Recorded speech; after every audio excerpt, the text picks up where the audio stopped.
मजेदार कहानी, टुन्नू का परिवार। ये टुन्नू और उसका परिवार है।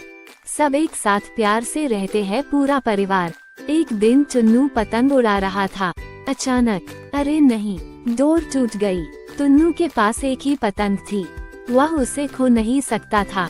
किसी भी कीमत पे टुन्नू की पतंग उड़ गई।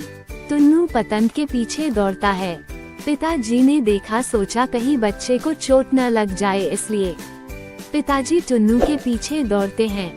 फिर मम्मी ने भी देख, उन्हें भी लगा कहीं टुन्नू को चोट न लग जाए, इसलिए मम्मी पापा के पीछे दौड़ती है। बहन ने देखा टुन्नू भाग रहा है, सब टुन्नू के पीछे भाग रहे हैं, तो वो भी मम्मी के पीछे भागती है। चाची मम्मी के पीछे भागती है देखकर चाचा चाची के पीछे भागे। देखते हैं कि चाचा के साथ तो डॉगी डॉन भी भाग रहा है। पापा बोले, हर कोई भाग रहा है। अरे नहीं, अरे नहीं, सावधान रहो। सब देखते हैं, इतने लोग भाग रहे हैं टुन्नू के पीछे, लेकिन कोई उसे रोक नहीं पाते, तो सब रुक जाते हैं। टुन्नू नहीं रुकता। टुन्नू तेजी में पानी में जा कूद जाता है। छप छप, सब लोगों पर पानी का कीचड़ पड़ जाता है। पर टुन्नू ने अपनी पतंग पकड़ ली और वह बहुत खुश था, पर घर वाले बहुत दुखी। कहानी, भालू और दो दोस्त। एक बार दो दोस्त जंगल से गुजर रहे थे। वे जानते थे कि जंगल में किसी भी समय उनके साथ कुछ भी खतरनाक हो सकता है, इसलिए उन्होंने एक दूसरे से वादा किया कि वे किसी भी खतरे की स्थिति में एकजुट रहेंगे। अचानक उन्होंने एक बड़े भालू को अपनी ओर आते देखा। दोस्तों में से एक तुरंत पास के एक पेड़ पर चढ़ गया, लेकिन दूसरे को चढ़ना नहीं आता था, इसलिए अपने सामान्य ज्ञान से प्रेरित होकर वह मृत व्यक्ति होने का नाटक करते हुए बेदम होकर जमीन पर लेट गया। भालू जमीन पर पड़े आदमी के पास आया।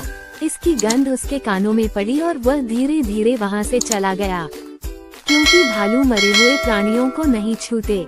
अब पेड़ पर बैठा दोस्त नीचे आया और जमीन पर बैठे अपने दोस्त से पूछा, मित्र, भालू ने तुम्हारे कान में क्या कहा? दूसरे मित्र ने उत्तर दिया, भालू ने मुझे झूठे मित्र पर विश्वास न करने की सलाह दी। शिक्षा, सच्चा मित्र वही है जो हर परिस्थिति में आपका साथ देता है और आपके साथ खड़ा रहता है। किसान और कुआं। एक किसान को अपने खेत में पानी की कमी का सामना करना पड़ा। पानी के स्रोत की तलाश करते समय उसने अपने पड़ोसी से एक कुआं खरीदा। समझौते के बाद किसान कुएं से पानी लेने गया, लेकिन पड़ोसी चालाक था। उसने किसान को कुएं से पानी लेने से मना कर दिया।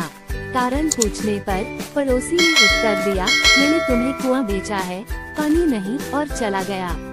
किसान स्तब्ध था और उसे समझ नहीं आ रहा था कि क्या करे, इसलिए वह मदद के लिए एक चतुर व्यक्ति और सम्राट अकबर के 9 दरबारियों में से एक बीरबल के पास गया। बीरबल ने अपने पड़ोसी के साथ किसान को बुलाया और पूछा कि वह आदमी किसान को कुएं से पानी क्यों नहीं भरने दे रहा है।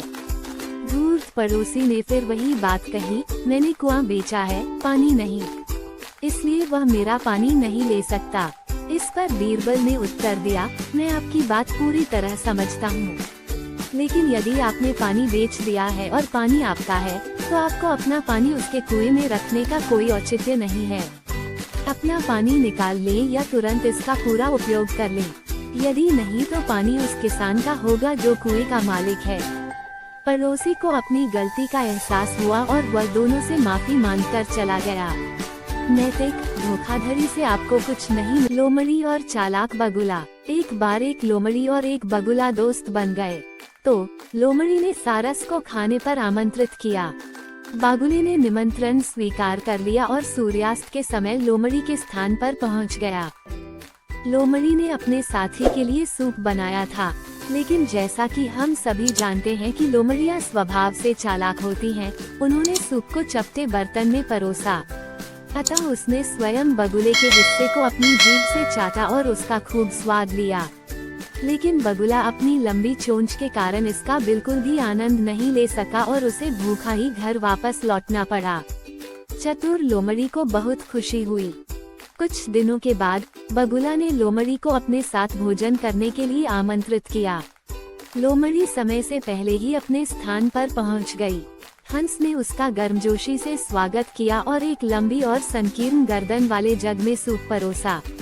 तो बगुला ने अपनी लंबी चोंच का उपयोग करके बड़े स्वाद के साथ सूप का आनंद लिया। लोमड़ी का मुंह सुराही की पतली गर्दन से होते हुए सूप तक नहीं पहुंच सका। उन्हें भूखे पेट घर लौटना पड़ा। अब उसे एहसास हुआ कि बगुला के साथ उसके व्यवहार का बदला उसे मिल गया है। कहानी पसंद आए हो तो वीडियो को लाइक, चैनल को सब्सक्राइब जरूर करें। धन्यवाद।